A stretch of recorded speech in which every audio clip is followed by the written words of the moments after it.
So a couple of days a week I decide to work from home and I cook up a nice kind of porridge bowl.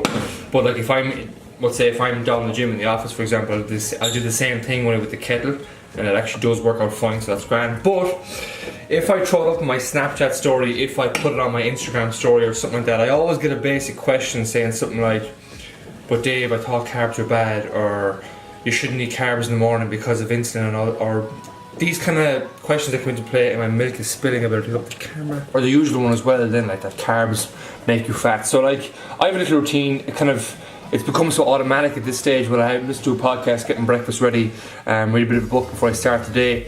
I sometimes forget these questions that do be floating around some people's heads. So the first thing I'm going to put across this video is, remember the context when it comes to these things, especially when it comes to health and fitness world, because I guarantee you absolutely everything is taken out of context when somebody sees something or hears something in relation to food or training and stuff. So here's a typical finished article. I have a lot of oats in there, protein powder, I have vanilla protein powder, I have some 85% dark chocolate, blueberries, some 0-calorie syrup and peanut butter, and normally I'll have 2 eggs in there as well, and here's just the leftovers of 1 bit of egg. But like I said with this kind of stuff, you have to remember the context of kind of where I am right now, where you are right now, because this is why I don't put up too much stuff of like give the details or reasons behind why I eat what I eat, because some people will mindlessly follow that and think that they're going to get the same results when in fact it couldn't be more different. Like, so based on like a healthy individual, right, if you take someone who's, let's say, metabolically healthy, for like, I'm not going to get too deep into this,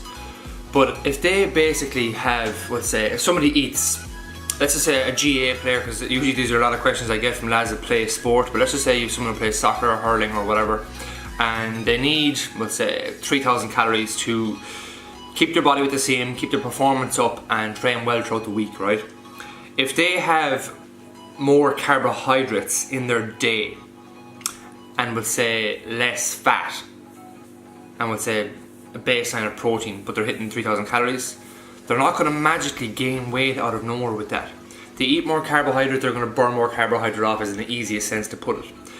On the flip side to that, if somebody eats more fat, let's just say somebody eat very, very little carbs, that the only carbs they get are maybe through some veg, and they eat a lot of fat like avocados, oils, butters, nut butters, nuts, that kind of stuff, because they've read somewhere that the paleo diet is good for them, or that it helps you magically lose weight.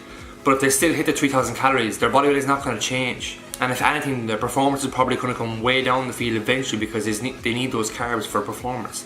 They need those carbs for the energy demands they're putting in the field.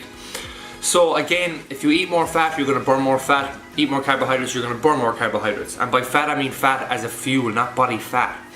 On the flip side, if you're somebody who will say, same person, let's just pretend we brought their calories down to 2,000. And they did the same thing. One lad probably predominantly ate more carbohydrates than he ate more fats, and one lad ate more fats than he ate carbohydrates. Both of them are still going to drop body fat because they're in a caloric deficit, regardless of how many carbs or fats they eat. So again, the reason why now I'm having a lot of carbohydrates in the morning, and some periods of the year you might see me having 0 carbohydrates in the morning, is because I'm in a gaining phase at the moment. I'm trying to put on weight. I am putting on weight slowly but surely.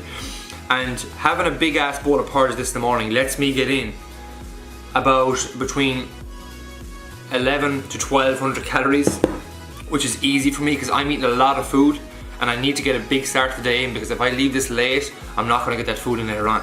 That's one of the main reasons. Number 2, I love it. And number 3, I'm doing a lot of training at the moment now as well, and we're back into hurling training soon, so I'm going to need all this fuel. But again, like if I was dropping body fat, either the quantity of what I'm having here will come down to less than half, or else I'll just take out carbohydrates, because it's very, very easy to eat a very, very small breakfast. We'll say maybe some meat and veg that people are maybe not used to, but again, it's very, very easy for me to get that in and keep the calories really, really low down. So again, context. The reason why you might see people promote, let's say, more paleo style, less carbs, is that it's very, very easy just to not eat carbs. The second you eliminate a full food group, you're eliminating a ton of calories. And that is why it is that easy sometimes just to take it out, and all of a sudden people are losing weight. They're losing weight because they're in the caloric deficit. And it's easy just to take out carbohydrates and replace them with veg. It doesn't mean you need to do it, no it does not, but again, it's easy, so just remember the context behind it all as well. For someone who's borderline with, say, type 2 diabetes, that's a different story, because maybe they might do better with a lower carbohydrate intake. But again, it's not to magically say that they're gonna just because they lower their carbohydrate intake, they're going to magically lose a lot of fat if their calories are still not down, we'll say. But that's basically all I want to get across. That just remember the context with it. Remember what your goal is. Number one, are you trying to drop body fat? Are you trying to put on body weight, gain muscle? Again, for people that play a sport, you need carbohydrates to fuel your performance. If you don't know how much you're taking in, you can track that and see what kind of amounts you're getting in. Are you gaining weight? Are you losing weight? And you can tweak it from there. This is what I do most mornings. This is why it's up on my Snapchat. If you have any more questions around this topic, let me know. That was just a quick insight into it. But that's about it for now. We shall chat to you soon. Bye bye.